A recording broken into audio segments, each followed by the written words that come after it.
Buenas tardes, bienvenidos una vez más a Lenguaje y Cine, una estrategia del Laboratorio de Fonética.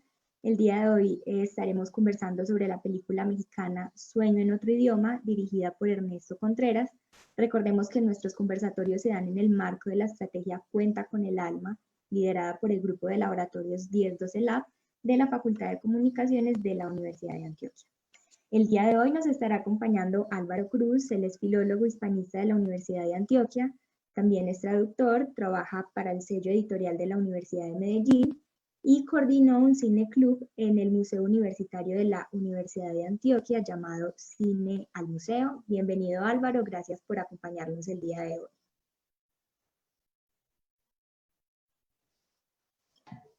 Sí, hola Sara, buenas tardes, muchísimas gracias a ti y a todas las personas del laboratorio y en general de nuestra facultad por esta invitación.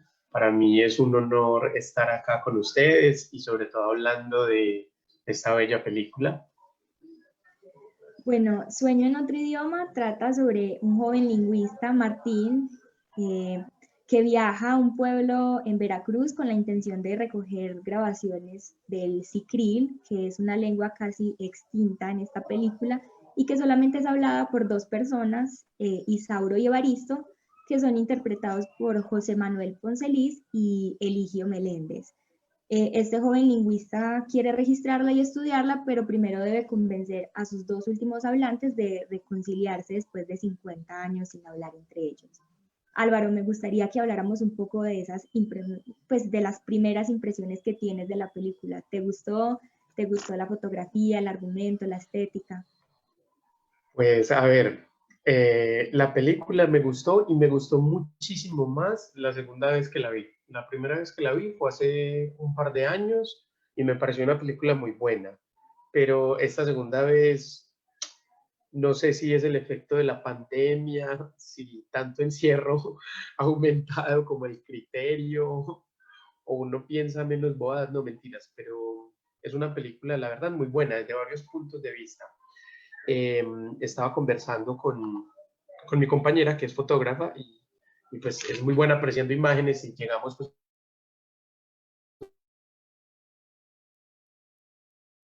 a una misma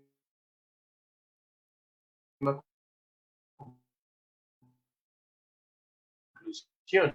Es primero de la historia, que es en la zona de Veracruz, México, una zona pues de serranías, con bosques húmedos, con un clima templado. Entonces vemos una gama de verdes constantemente, una bruma que cinematográficamente acentúa muy bien la luz, unos personajes, la verdad, supremamente bien escritos y con un elenco que desde incluso los extra es capaz de hacer una actuación sencillamente impecable. Entonces, la película de entrada me parece una película muy, muy buena. El guión me parece sencillo. Hay algo muy curioso y es que la primera vez que vi la película me fue muy difícil caer en la cuenta de lo bien escrito que estaba el guión.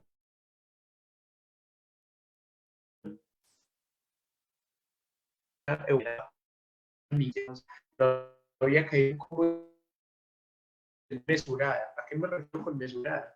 Y me gustaría saber si estás de acuerdo conmigo en esto.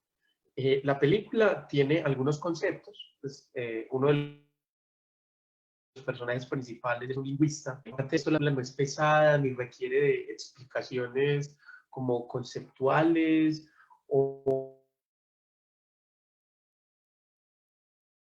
no necesita que uno tenga como un acervo y identificar muy bien la información, de presentar muy clara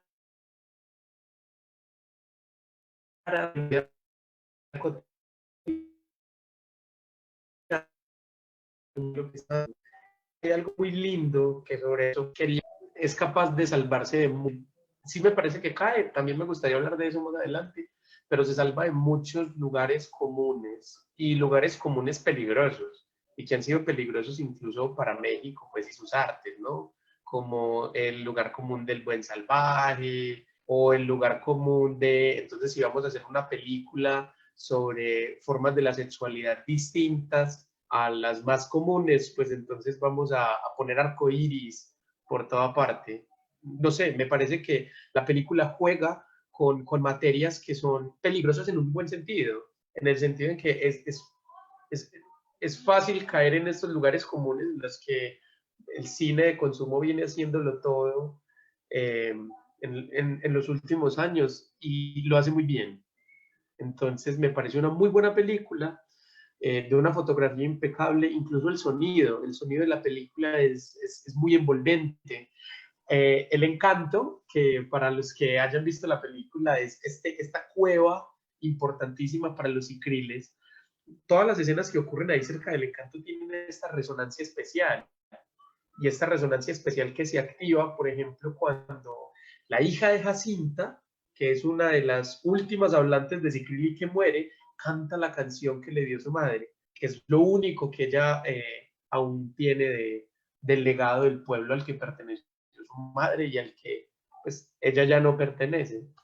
Entonces son como detallitos como estos, en la imagen, en el sonido, en el guión, que me hacen pensar que es una muy buena película. Incluso pues un dato curioso, esta película en varios artículos publicados sobre todo en el 2018, pues fue categorizada como una de las 100 mejores películas de la historia mexicana, que ojo, es una nación que tiene una estrecha relación con el cine y sobre todo una estrecha relación con el cine de Latinoamérica. Entonces, que esta película haya estado en ese conteo en el lugar 27, pues, me parece que también da cuenta de una gran calidad. Sin embargo, y aprovecho pues como para contar ahí otra incidencia pequeña, pues hubo un problema con la recepción de la película, y es que se estrenó al mismo tiempo que Avengers Infinity Wars, y eso fue terrible para el recaudo de la película y para su recepción por parte de la crítica.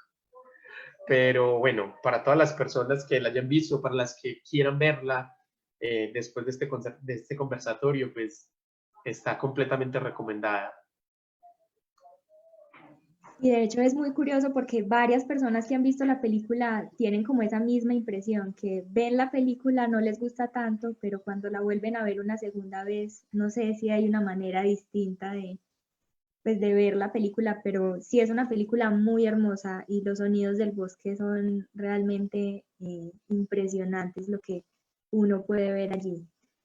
Pero como hemos hablado en nuestros conversatorios anteriores, la lengua no es solo comunicación y vemos que el ciclil aquí toma como un protagonismo bastante importante porque es el objeto pues, por el que va el lingüista. Y sabemos que una lengua contiene la memoria de los pueblos, sus tradiciones, los usos, las costumbres. Y justamente que colocamos esta semana a propósito de Halloween, el tema de las lenguas muertas. ¿Qué implica esto en términos sí, de patrimonio, en términos materiales? ¿Qué implica que muera una lengua? Las implicaciones son numerosas y me gustaría abordarlo desde varios puntos de vista. Por ejemplo, la primera implicación es que con una lengua desaparece muchísimo más que una concatenación de sonidos, ¿no? Desaparece toda una visión del mundo, porque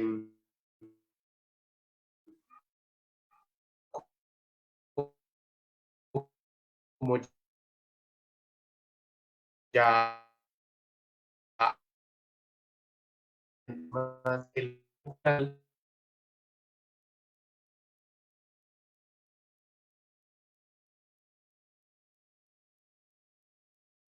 comunicarnos en ella, pues se pierden todas las asociaciones que hacemos con la realidad que son posibles desde esa lengua. Incluso algo tan sencillo como esto, con la pérdida de ciertas lenguas, se han perdido,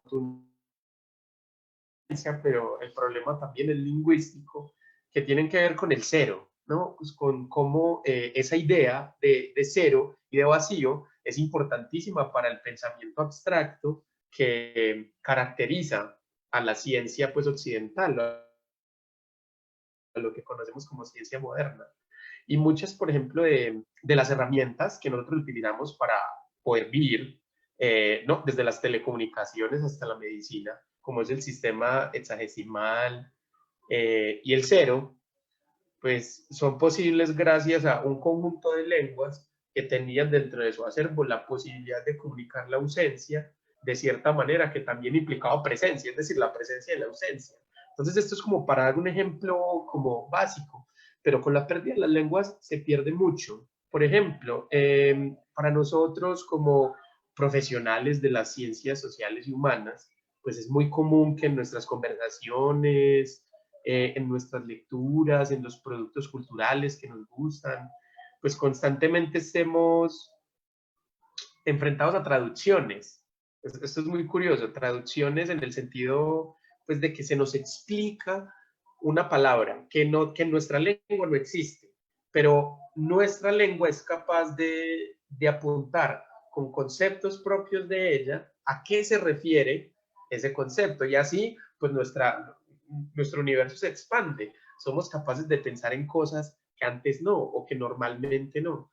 Entonces, cuando una lengua se pierde, pues perdemos todo esto.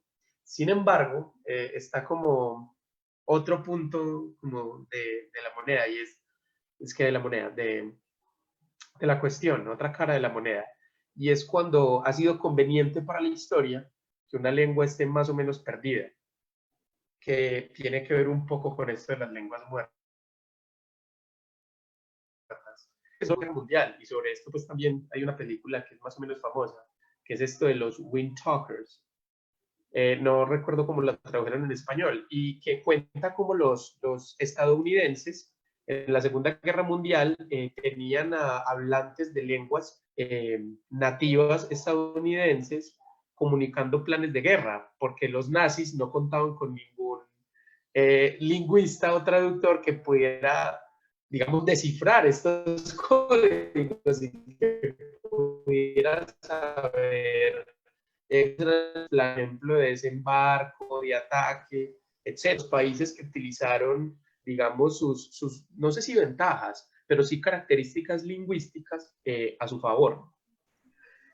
Entonces, por un lado, está como la tragedia de la pérdida, pero por otro lado, como la utilidad, obviamente los fines morales de esa utilidad sí que son discutibles, pero la utilidad como de las minorías lingüísticas o de las lenguas con pocos hablantes. Y países como México, que han sido países que también están como naciones construidas alrededor de la identidad indígena, pues han hecho muchos esfuerzos entre buenos, malos, cuestionables o muy celebrables para, digamos, conocer muchas partes de su identidad nacional. Y las lenguas indígenas han sido pues un punto importante. No sé si más importante que en otros, pero definitivamente pues un punto importante. Y eso, y me adelanto un poquitico a algo, pero es que queda muy bien si lo empato acá, eh, cobra relevancia cuando lo vemos desde este punto de vista. Y es el sicril, que es la lengua indígena que aparece en la película y que Martín, el lingüista, quiere estudiar, es una lengua construida, es una conlang. Es decir, no es una lengua que ningún ser humano haya hablado como naturalmente. Y esto es importante porque una de las razones que llevó al guionista y al director, a Ernesto y a Carlos Contreras, a pedirle a unos lingüistas, específicamente a uno que escribiera que compusiera una conlang, es el hecho pues de la ética y de lo fácil que es instrumentalizar, para el caso de las artes, las lenguas indígenas desde un punto de vista fetichista, ¿no? Y de asignarles categorías y características casi que esotéricas, eh, y no ponerlas pues como visiones tan válidas del mundo como cualquier otra, que yo creo que es una de las cosas más bellas de la lingüística, ¿no? Pues uno de los datos más hermosos que alguien podría sacar de la lingüística, según yo, obviamente, pues esto no sé, obviamente pueden estar en desacuerdo conmigo, eh, también es uno de los más como sosos o poco fotogénicos, si se me permite la metáfora, y es que pues no hay lenguas superiores, no hay lenguas superiores de ninguna manera. Todas las lenguas son suficientes y bastantes para que nosotros ocupemos el mundo y que lo vivamos casi que pues con plena libertad. Eso sí tiene más complicaciones después, pero es lindo eso, ¿no? Ver cómo en esta película, por razones éticas y por razones de no jugar con el patrimonio y de no como que caricaturizar a las personas que hablen lenguas distintas a las mayoritarias o a las lenguas pues de la colonia en América. Y me parece algo lindo, otro de los aciertos pues de la película. Y aciertos pues que también desde un punto de vista técnico son bien complejos de lograr y que si quieres también hablamos un poquitico sobre cómo se logró eso. Claro, porque de hecho a mí me pareció muy curioso, bueno, si están más interesados en saber cómo se construyó esa lengua, eh, creo que hace pocas horas publicamos en el Facebook del laboratorio un artículo sobre, bueno, sobre cómo se construyó el Cicril aparte, pues a partir de la decisión de los directores de esta película. Y, eh, y es curioso porque el artículo empezaba de por qué no escoger ninguna de las 51 lenguas que están en peligro en México. Entonces ahí el director manifestaba pues el asunto ético y de cómo escogen a un lingüista, Francisco Javier Félix, eh, para hacer esta construcción y que de hecho la hizo muy bien. Construyó marcas de categoría gramatical, buscó que el cicril fuera una lengua con grado de sonoridad, que es evidente también en la película. Y cosa que me parece interesante es que aún con esta construcción tan bien hecha, no aparece una traducción de cicril en la película, a excepción del final, y es en inglés. Eso me llama mucho la atención. Y pienso, ¿qué es lo que ¿cuál es la decisión del director de no traducir también estas cosas de, pues sí, traducir lo que estaban hablando estas dos personas? Esa es una muy buena pregunta. Pues no, no me la hiciste a mí, pero me la voy a apropiar a ver si soy capaz de decir algo. No, y creo que tiene que ver con algo que refuerza lo bien que está escrito el guión de la película. Porque nosotros vemos todo desde la perspectiva de Martín. Martín es nuestro testigo en la película, quien ordena y valora los personajes y los hechos, con excepción de los recuerdos de Isauro y Evaristo. Eso es lo único que está como fuera del dominio de la comprensión de Martín. Pero, ojo, que nosotros solamente accedemos a los recuerdos de Isauro y Evaristo cuando Lluvia se los cuenta a Martín. Entonces, digamos que el guión está escrito desde la perspectiva de Martín. Y como Martín va a aprender la lengua, pues es lógico que nosotros no entendamos lo que dicen esos hablantes, porque nadie lo hace, solo los hablantes, y la lengua va a desaparecer. Y Entonces, tienes de alguna u razón. otra manera, la película ahí nos está como tentando, ensayando, nos está diciendo, o sea, mira cómo se siente Martín. O sea, Martín quiere entender todo ese mundo, toda esa riqueza, y no, mucho más aún, las lingüistas del mundo quieren entender muchas lenguas, pero se sienten así. Así como tú te sientes espectador Sí. de la película, se siente una lingüista que quiere estudiar una lengua y todavía no es capaz de entender. Pero solo al final, cuando, digamos, es capaz de pasar a medias, porque yo también tengo mis reservas con el personaje de Martín, hay unas cositas que no me gustan, a medias algo sobre el cicril, es que ya se nos muestra una traducción. Él ya puede entender algo porque él ya entiende un poco más. Recuerda que al principio, algo de lo que le dice Jacinta es que el cicril es una lengua poderosa y que ellos quieren que se aprenda, pero que no caiga en malas manos. Y él le dice, a ver, ¿tú qué sabes de los cicriles, Martín? Y Martín le empieza a dar un montón de datos, Sí. digamos, técnicos. Y ella le dice, tú no sabes nada entonces. Déjame y te muestro, porque tú no sabes nada. Entonces es lindo que sea al final, cuando él ya sabe algo de esas personas, pues esto es como bioética.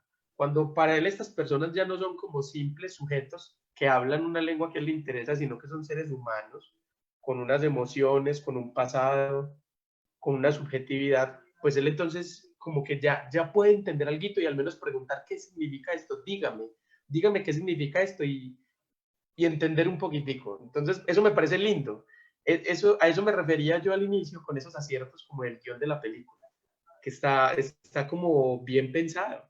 Sí, sí, y también se puede pensar en Martín eso de la ética del lingüista. ¿Dónde está el límite? ¿Hasta dónde está permitido? ¿Hasta dónde yo puedo presionar al hablante para que me dé los resultados que yo quiero? Entonces, eso es bastante complicado hoy en día porque es lo que pasa en la realidad cuando muchos lingüistas se acercan a una lengua indígena y a veces, digamos, esa falta de comprensión de ese mundo. Se les hace bastante complejo y a veces terminan presionando para obtener los resultados. Totalmente. Incluso acá, y eso tiene mucho que ver no solo pues con que un investigador sea un mal investigador, sino con, pues en general lo que significa ser humano. Nosotros ponemos deseos en todo y a veces es muy tentador dejarnos llevar por el deseo de lo que queremos ver o de lo que queremos que pase y no pues de lo que realmente está pasando. Hay otra película pues que también tiene que ver con lingüistas, que es esta película de Arrival. eh, Hay una escena en la que Louise Banks, la lingüista, pone un ejemplo, y es que hay una comunidad indígena y hay una palabra que es ta, ta, ta, y un lingüista que es famoso, pero pues, de cuyo trabajo ella no confía, lo traduce como guerra. Ella dice, ah, ta, ta, ta, significa guerra. Entonces llega ella y lo corrige y dice, no, eso significa que el grupo necesita más vacas.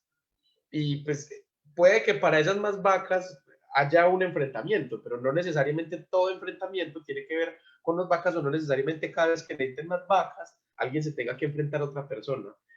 Y me parece que es lindo que la película también nos hable sobre esos límites, que es algo que dice Lluvia, cuando al final le dice como, pues, maldito tú, Martín, que viniste a dañarnos la vida.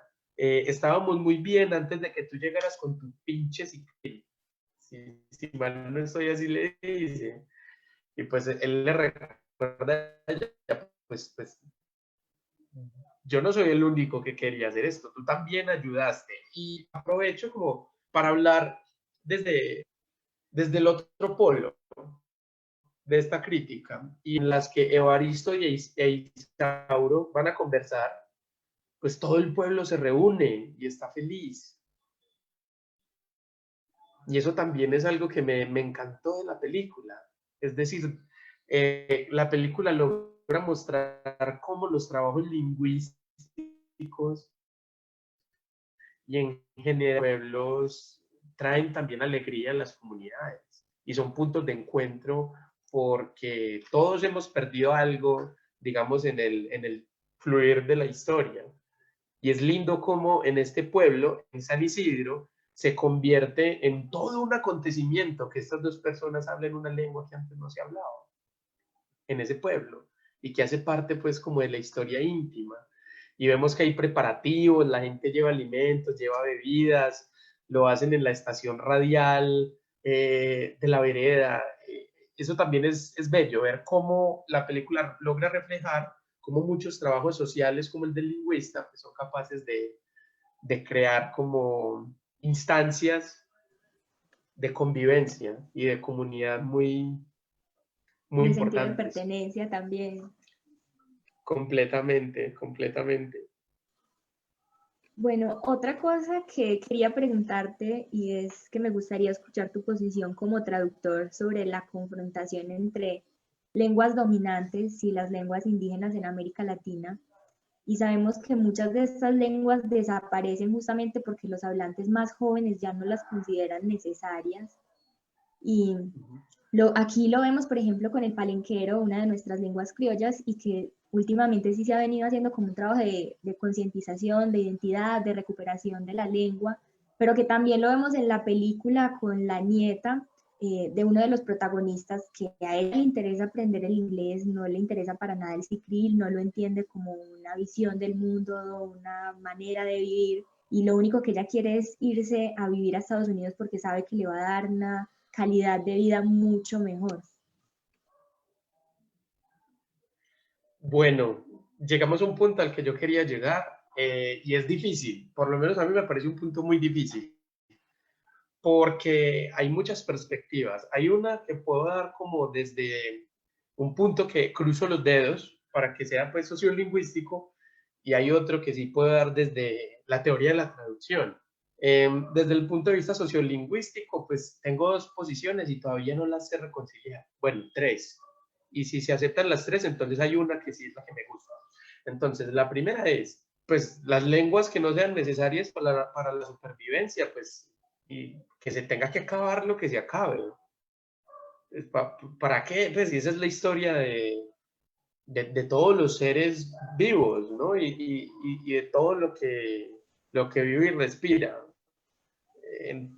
Y a veces muchos intentos de llevarle la contraria como al devenir de las cosas son completamente pues innecesarios y redundan es como en, no sé, antes en malos tratos, en pérdida de recursos, en cualquier otra cosa. Entonces esa es como una. Pero entonces también viene la otra y es que pasa algo curioso con los últimos ciento y pico de años en América Latina, y es que hay una conciencia cada vez más generalizada, o sea, eso viene de mucho antes, pero lo que es más o menos reciente es la conciencia generalizada de que las lenguas también son instrumentos de resistencia. Entonces, es desde ahí, desde las lenguas como instrumentos de resistencia, que sí tienen mucho valor, no solo la conservación, que no sé si es lo que sea más importante, sino la preservación de las condiciones de existencia de la lengua. Es decir, yo creo, yo que no soy etnolingüista, entonces acá pues no me hagan caso mucho en lo que yo vaya a decir, pero lo importante no es conservar tanto una lengua, sino las condiciones de existencia y de posibilidad de una lengua, porque eso es lo que le permite a todos estos pueblos que recibieron una lengua dominante, pues poder existir fuera de los parámetros de dominación, porque los parámetros de dominación pues, casi siempre, pero casi siempre es un 99.99 y un millón de nueve después, desfavorables para, para el más desvalido. Entonces eso es lo que me parece más importante. Desplazar la atención de la lengua como fetiche, que es algo que pasa mucho y que es algo que nosotros como occidentales tenemos en nuestro ADN, nada más por la Biblia, ¿no? En la Biblia la lengua es un fetiche. Entonces hay cosas que ciertas lenguas pueden hacer, que otras no, y ahí a decir que es que hay lenguas que son más importantes que otras, pues hay un paso. Así la gente a veces no lo quiera pensar. Entonces yo creo que si se piensa más en preservar las condiciones de posibilidad de las lenguas, pues todos ganamos, porque así los hablantes incluso pueden ver si les interesa que otros aprendan o no su lengua, que es lo importante de la película y ese personaje de Jacinta. Cuando Jacinta le dice como, pues es que esta lengua es la lengua de esta selva habla en sicril, los pájaros hablan en sicril, es decir, es toda una condición de realidad, el mundo que ellos pueden habitar, el que tiene sentido de esa lengua.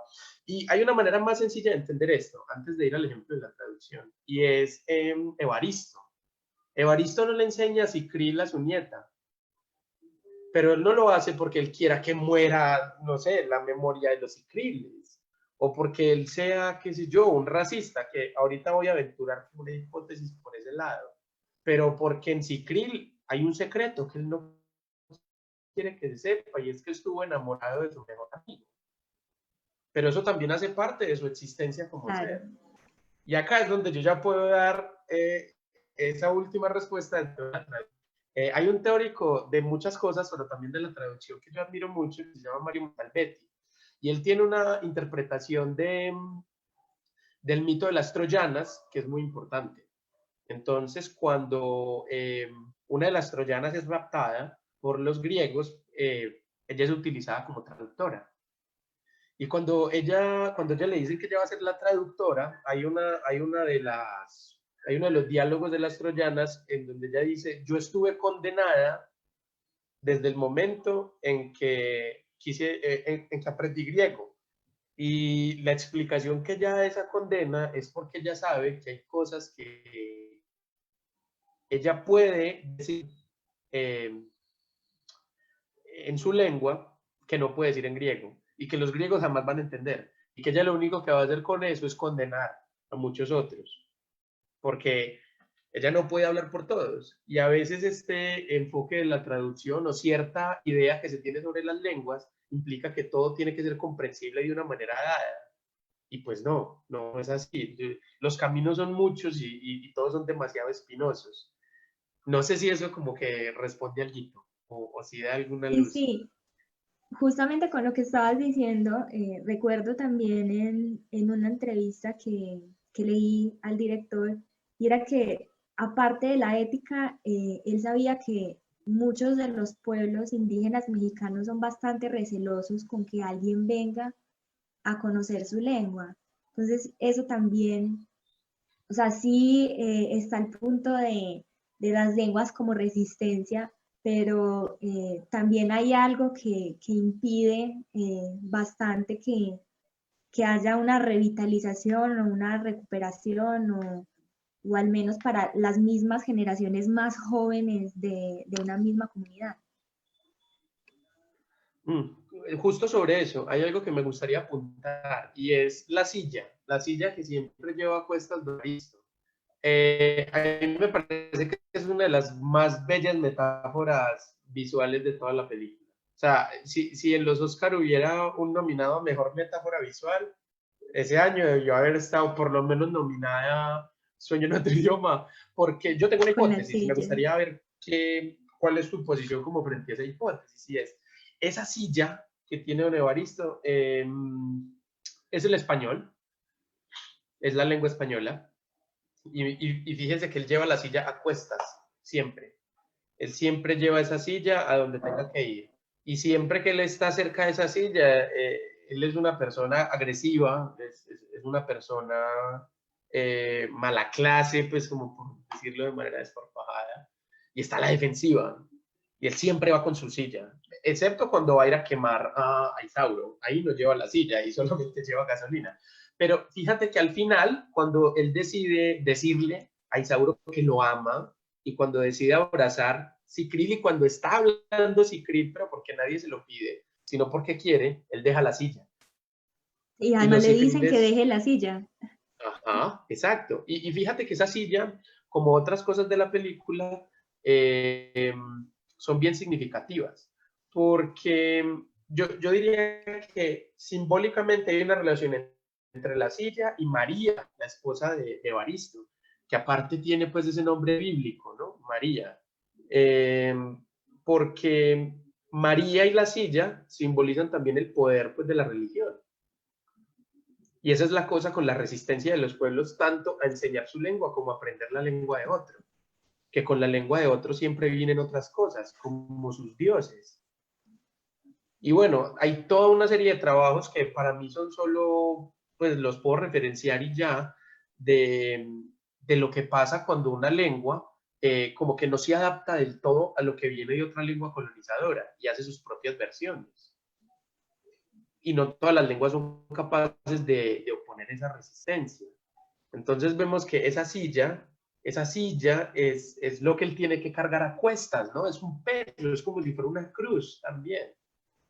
Y es cuando él deja esa silla que como que ya puede estar tranquilo y puede hablar la lengua que habló, hablar su lengua materna, la lengua que habló con sus padres, cuando fue capaz de amar a quien amó, pues digamos, de manera más sincera, cuando amó fuera de la culpa, porque hay toda una simbología, ¿no? Entre la silla y la esposa, porque esta señora María es vergüenza y es poder.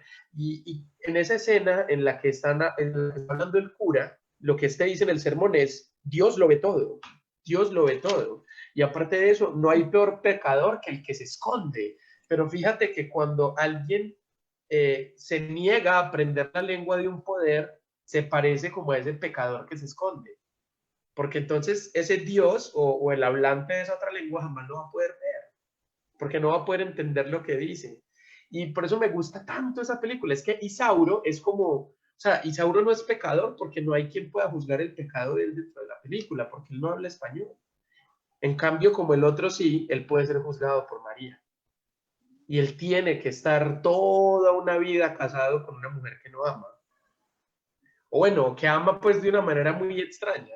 Pero no sé, son este tipo de cosas finas de relaciones entre, digamos, teoría de las lenguas y el guión, que a mí me hace pensar que esta película es muy buena, es muy buena.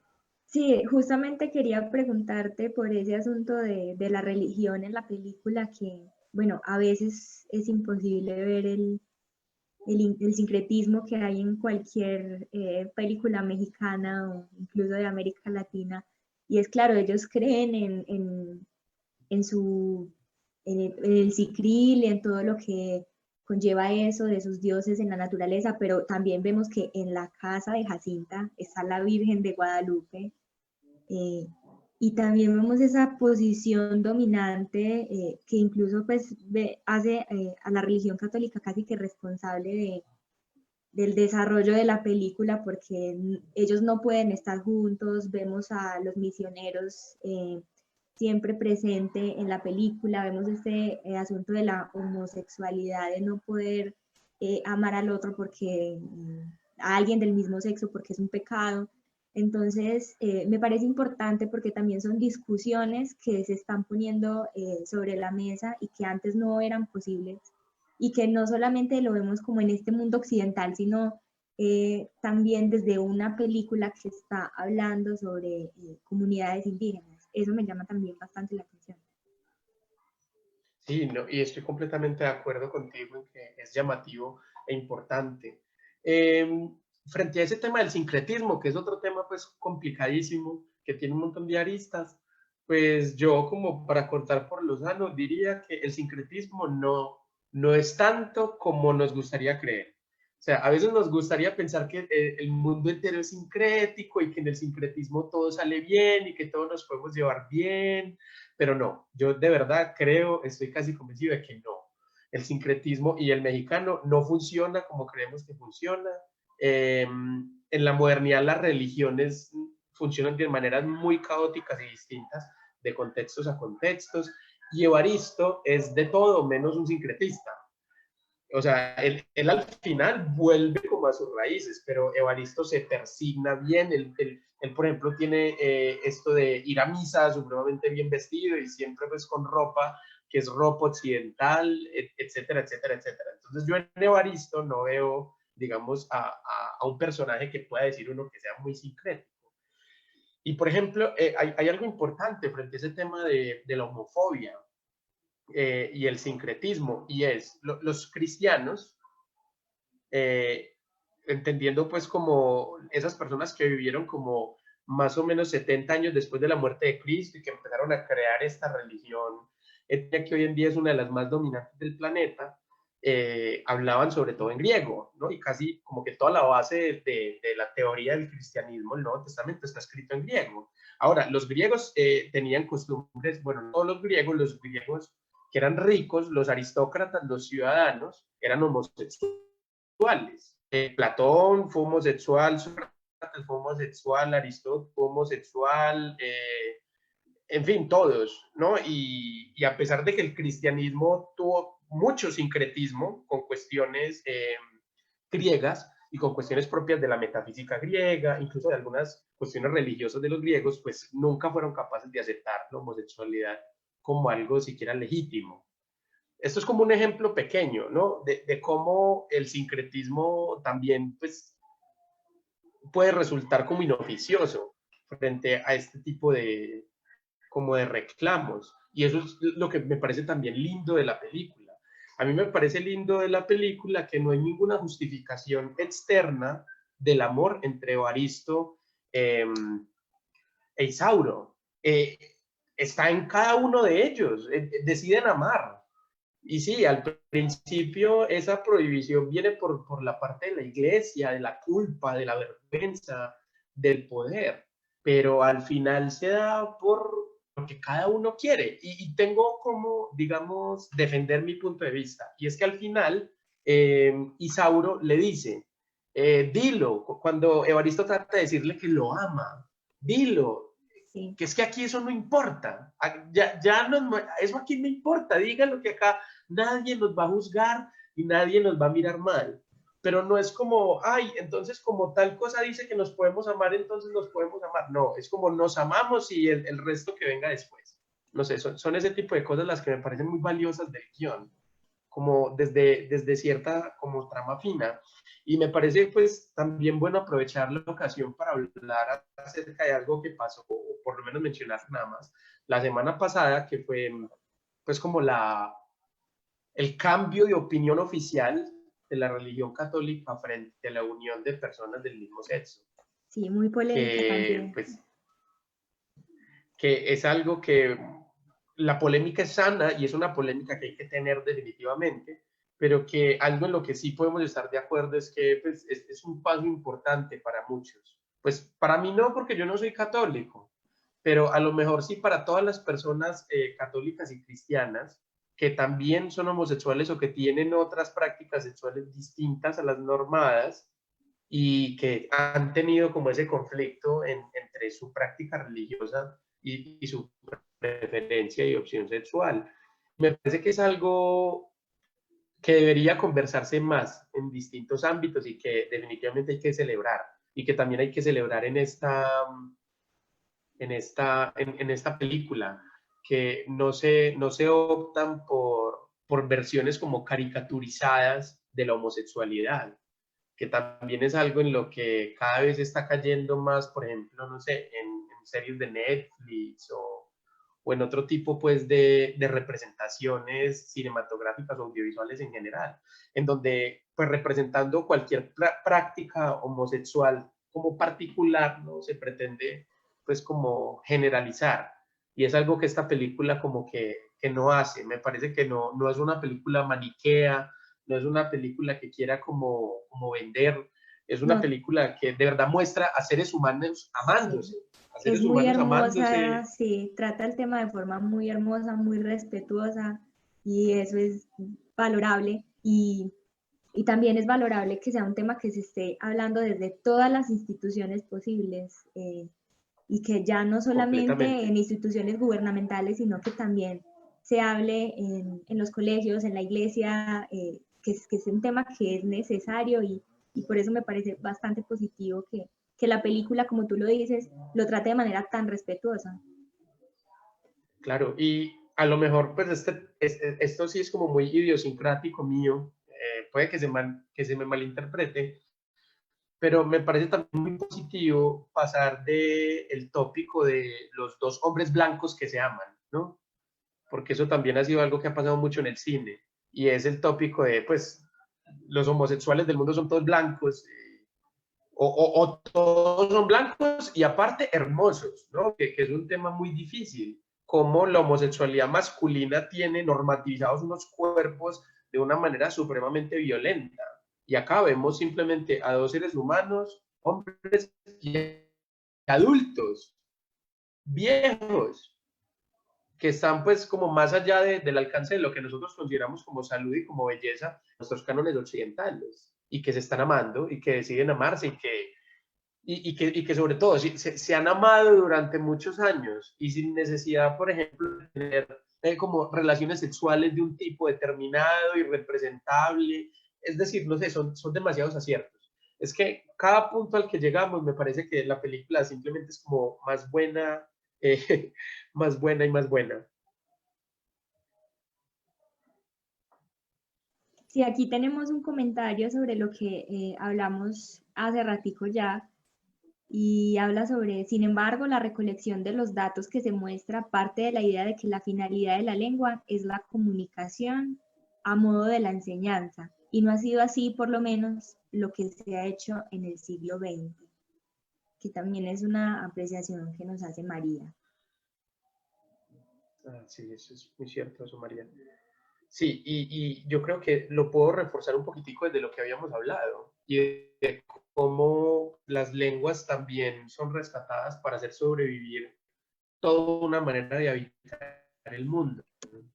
Y muchas veces las generaciones más mayores, para desarrollar herramientas y poder enseñar la lengua en estos contextos pues de desfavorecimiento o de diferencias muy grandes entre poderes para poder hacer sobrevivir a toda una comunidad, y eso me parece muy importante.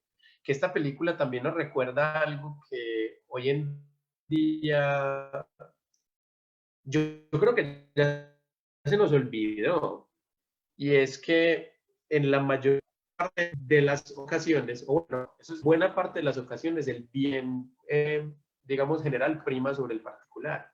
Y a veces los hablantes particulares de una lengua, pues para poder sobrevivir, prescinden de ella. Pero eso pone en riesgo como a la inmensa general de los hablantes, hacer este trabajo de...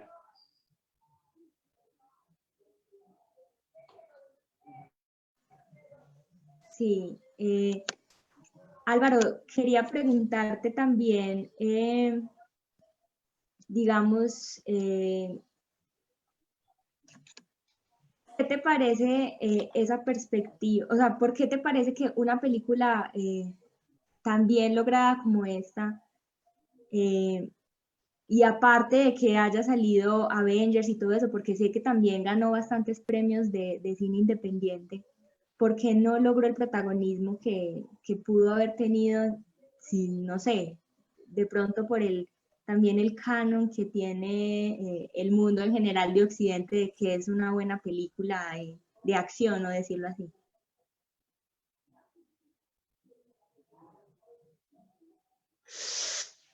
Sara, esa es una muy buena pregunta y creo que me supera mucho, pero sí aventuraría un par de opiniones, pero sabiendo pues que me supera. Yo creo que es porque es una película muy respetuosa. Es una película muy respetuosa y que no sucumbe a los típicos lugares comunes. Y yo creo que la mayoría de las veces son esos lugares comunes los que hacen que una película pues sepa ubicarse como estratégicamente entre su audiencia. No sé cómo, pues qué también entre, por ejemplo, entre la comunidad LGTBI o cierta comunidad LGTBI, como la mexicana que está tan cerca de Estados Unidos y que está tan influenciada de Estados Unidos, pues este tipo de críticas de la sexualidad que se dan, por ejemplo, entre dos hombres adultos y, y ancianos. Y lo digo porque, por ejemplo, por el caso del feminismo, pues en México el feminismo es algo muy grande y afortunadamente está muy dividido. Digo afortunadamente porque son muchas las perspectivas que hay y se parecen casi que en nada los feminismos que practican mujeres que pertenecen al feminismo que practican muchas mujeres, por ejemplo, desde la Academia de la Capital, que es una academia incluso bilingüe, pero bilingüe español-inglés, no bilingüe alguna lengua indígena y español.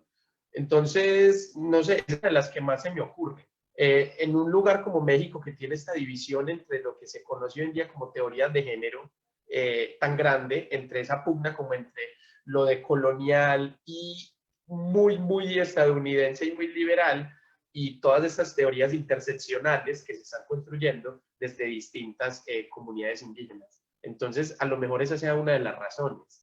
Y es que no se parece como a las reflexiones que se hacen, por ejemplo, acerca de la homosexualidad desde lugares como Estados Unidos.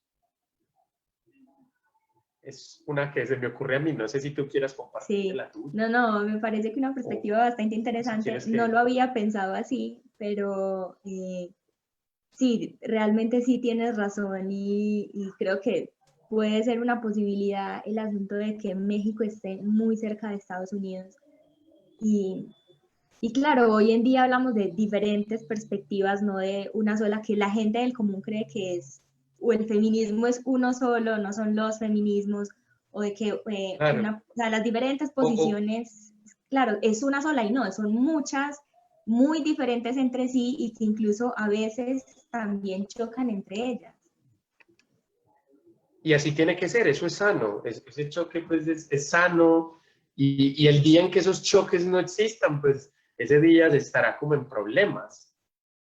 Y bueno, una última cosa como que añadir a esa respuesta y bueno, es Avengers, ¿no? Es una de las franquicias audiovisuales más grandes del planeta y sobre todo pues es la franquicia de superhéroes más grande de Estados Unidos, ¿no? El vecino mexicano. Entonces yo creo que no solo pues desde el punto de vista de las distintas críticas filosóficas al género y a la sexualidad, sino también como desde la industria. Es que la película tuvo, pues en ese sentido tuvo muy mala suerte, tuvo que competir con cosas que son monstruos así económicos y hegemónicos que yo creo que nos superan a todos. Claro, y es que también suele pasar que cuando sale una película de este tipo, a veces ni siquiera es conocida hasta después, mucho tiempo después que la gente empieza a hablar de ella, que empieza a ganar premios, y que también pasa acá en Colombia, es películas de cine colombiano, cine independiente muy hermosas que no salen, digamos, a la luz hasta que algo las hace salir a la luz, no sé, ganadores de un premio importante, pero de resto es bastante difícil que una sala de cine elija también comprar una película de estas para proyectarla. Sí, sí, sí. Y se me ocurrió algo, qué pena interrumpirte, Sara, porque va a ser un cambio casi abrupto, pero es que hay algo que a mí me quedó sonando mucho de la película y no lo quería dejar como desapercibido y lo quería compartir con ustedes. Y es esta coincidencia, lo que habíamos dicho al inicio de que el Cicril era definido y aparecía en el tráiler como la lengua de los seres de la jungla. Y esas son comillas pues literales, la lengua de los seres de la jungla. Y que lo primero que dice María cuando están en la playa, en la escena de la que se saca la portada de la película, cuando se da cuenta de que Isauro no sabe hablar español, es pareces un animalito. Sí. Entonces ahí están como esos dos sistemas completamente en choque, ¿no? Lo que María como hablante monolingüe del español y como persona religiosa ve en Isauro, que es un hablante monolingüe del Cicril, es un animalito. Pero eso se resignifica completamente en la comunidad Cicril, porque dentro de su ser y dentro del hablar su lengua, pues no hay nada malo con ser un animalito.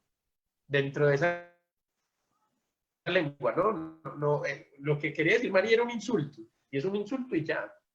Pero lo que uno ve en cómo los ciclos es de nuestra manera de hablar, nuestra manera de ser, nuestra manera de convivir entre nosotros, nos permite sentirnos uno con esta selva y con estos animales.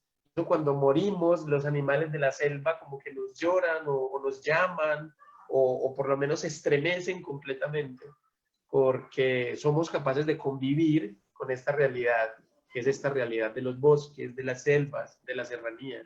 Y insisto, me parece que la película acierta mucho cuando deja hacer estas relaciones con estos detalles tan simples y sin necesidad a acudir a la caricatura típica del indígena ambientalista, que no tienen por qué serlo, ¿no? Que es como Hannah Arendt lo recuerda. Pues lo primero que un poder fascista hace contigo es o darte todo el mal o quitarte la posibilidad del mal. Entonces, no sé, en la película los cicriles son humanos, seres comunes y corrientes, que quieren relacionarse bien con un lugar y como histórica lo hacen, pero no los ponen como a desfilar con plumas que ni siquiera son de ellos o a hacer ritos que ni siquiera hacían parte como de su acervo cultural, como pasa con el yagé, ¿no? Que hay un montón de comunidades que jamás en su pasado histórico han convivido con el yagé, pero que tienen personas que le venden a los hijos y aumentan más el rito del yagé. Que no digo que eso sea malo, pero sí me parece que hacer ese marketing hay que acudir a la etiqueta del indígena, ¿no? Y cuando esa categoría de lo indígena se convierte en una categoría de comercio más. Entonces, no sé, insisto, yo a esta película, por ahora, no sé si es que estoy de muy buen humor, pero solo soy capaz de verle aciertos, aciertos y aciertos. Álvaro, para terminar, nos llega una última pregunta por aquí. Me preguntan sobre ese mito del origen, el canto de los pájaros. Te preguntan a modo personal, ¿qué otros mitos conoces así de mitos de origen? Bueno, ese es un tema que me gusta mucho. Conozco algunos mitos de origen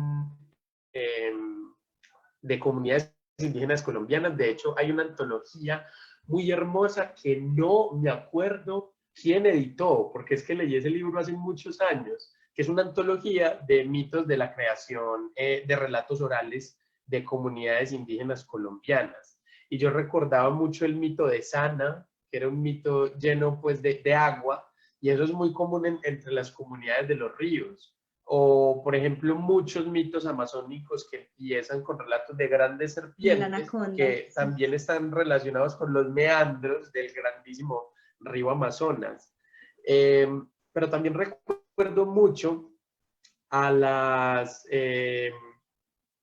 ¿cómo es que se llama esta comunidad? ¿Cómo se me olvidar?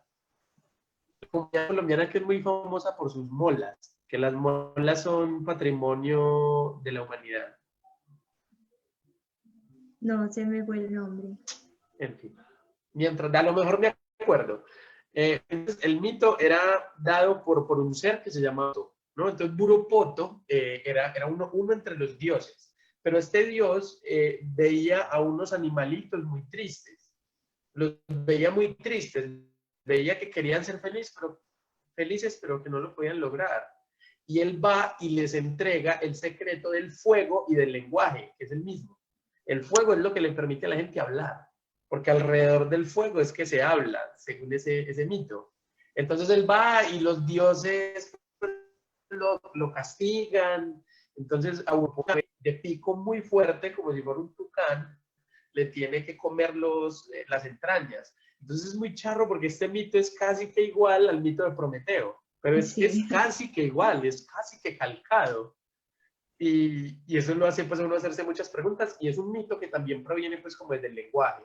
Y bueno, uno al judeocristianismo le puede criticar todo, pero hay algo que yo sí creo que es innegable, y es que es muy interesante. Sí, aquí nos Y que recuerda los la relatos profe, judeocristianos, mejor dicho, pues son efectivísimos. nos dicen por acá en el chat que son los cunas. Sí, los cunadule, claro, claro. Y bueno, volviendo con esto de los judeocristianos, pues el mero hecho de que en el Génesis, en ese libro del Antiguo Testamento, el lenguaje tenga un lugar tan importante, y que las primeras dos sean, pues primero, pues, un sujeto, sí, pero después de ese sujeto un verbo, y un verbo que está relacionado con hablar, ¿no? Que es el famoso Elohim Bara. Entonces se supone que ese Bara tiene que ver con el aliento que sale cuando uno está hablando, como un, pues, esa es la palabra para eso, para como hablar, pero no hablar, sino hacer el sonido necesario para hablar. Entonces es muy claro que para los judeocristianos absolutamente todo haya empezado con el aliento, con el Dios de los judeocristianos hablando para que el mundo se cree. Y hay otro pues que me gusta, es el último para no quitar mucho tiempo, que es la creación de las islas de Irlanda por parte pues de Eir, ¿no? La diosa de Irlanda, que también ella se para en la mitad del mar, ella empieza a decir unas cosas, y de lo que dice, ¡pum!, del mar emergen un montón de piedras gigantescas que después se juntan y son la isla de Irlanda. Entonces siempre me ha gustado como seguirle el rastro a todos estos mitos en donde el mundo se crea cuando lo decimos, cuando lo hablamos. Y así hay un montón. No se me Sí, vienen ahora como muchos a la cabeza, pero estoy seguro de que hay un montón. no, por supuesto que sí. De hecho, es uno de los tópicos bastante comunes, justamente porque es el lenguaje. Entonces, eso es bastante importante. Bueno, muchísimas gracias a nuestro público por acompañarlos en este espacio, y gracias a Álvaro por estar aquí, y esperamos tenerlo de vuelta muy pronto con otro conversatorio y con otra película. Así que muchas gracias. Sara, muchísimas gracias por esta conversación. Muchas gracias al laboratorio por la invitación. Muchas gracias por haber creado este espacio. En la mitad de esta cuarentena, este espacio ha sido pues un refugio. Haber visto muchas de las películas que que han propuesto y de las que ha habido conversatorios ha sido pues importantísimo para mi salud mental. Gracias por mantener el espacio vivo, gracias por invitarme, por soportarme, y a las personas que se vieron la película, recomiéndenla si les gustó. A quienes de pronto no la hayan visto, véanla, de verdad vale la pena.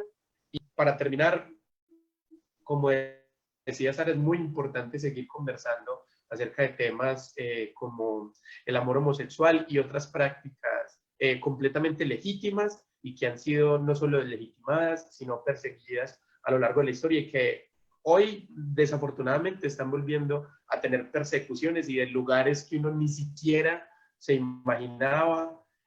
Apoyemos a todas las personas porque en últimas esto es apoyarnos a nosotros mismos y vivir en una sociedad verdaderamente democrática.